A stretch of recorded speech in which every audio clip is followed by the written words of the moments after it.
Kainin natin 'to. Uy, nandiyan yung paborito ko, yung Proben. Pero ano kaya yung nasa gitna na yan?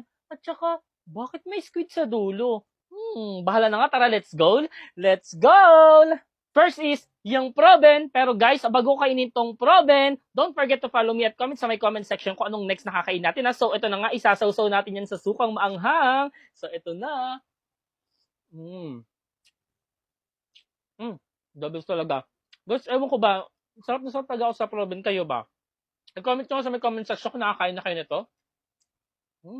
Next naman, yung nasa gitna. Ano kaya yung kulay itim na yan? Well guys, yung itim na yan ay ito guys. Ayan o, yung atay ng baboy. So guys, isa to sa mga favorite ko din kainin since ayan low blood ako. Ayan yung kinakain ko.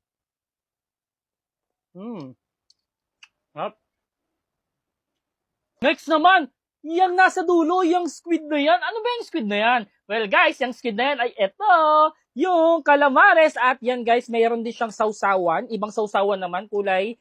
Ayan, medyo darker naman siya. Medyo manamis-namis naman. So ito na, kainin na natin. Sarap. Bagay na bagay siya talaga sa sausawan na ito. Sarap. Isa pa.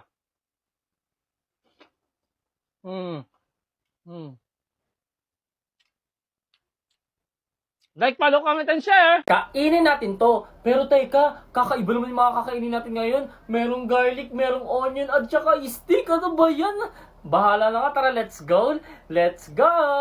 First is, yung garlic. Pero guys, bago ko yan kainin, don't forget to follow me at comment sa my comment section kung ano next na kain natin. So, yung garlic na yan, guys, ay hindi talaga yung garlic na garlic. Dahil eto lang yan. Yung garlic flavor ng Skyflakes. So, Skyflakes, baka naman. So, ito na. Kainin na natin. Harap. Next naman, yung onion. Pero guys, bago natin yung kainin, mag-shoutout lang ako ng mga followers natin dito sa TikTok, yung mga nagko-comment sa atin, at yung mga naka-follow na rin syempre. So yan, shoutout kay Angelo, shoutout kay Winnie, at shoutout kay Chini. And so guys, kung gusto nyo rin magpa-shoutout, mag-comment lang kayo sa my comment section. So ito na nga, yung garlic flavor naman ng Skyflakes. And dahil hindi tayo kakain talaga ng totoong garlic. Oo. Ayan, so ito na, tikman natin.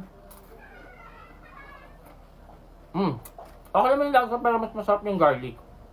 Next naman, yung steak. Paano ko naman kakainin yung steak? Pero syempre guys, hindi talaga yan yung kakainin natin. Naghanap ako ng alternative at ito yung nakita ko. Yung, ayan o, steak o. So ito na. Kainin na natin. So yan, kuha muna tayo. Ay wait lang guys, hindi ko siya makuha.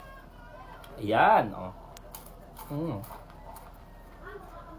Like, follow, comment, and share.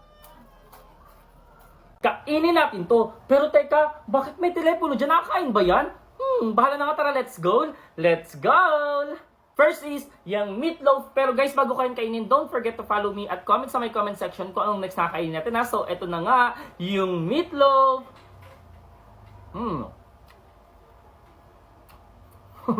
Next naman, yung Pringles. Pero guys, bago ko to kainin, mag-shoutout muna tayo ng mga followers natin na nagpapa-shoutout sa atin sa last video natin. So, ito na nga. So, shoutout kay Alden Kate Akbang, kay Arcus Gian Isaac Angeles, shoutout kay Steffi Kim Piamonte, shoutout kay Julius, and also shoutout kay John Mark Zyron. So, ito na nga, kainin na natin ang ating, ayan, Pringles. So, sa mga gusto rin magpa-shoutout guys, yan, mag-comment na kayo dyan sa may comment section yan. Babasahin natin yan.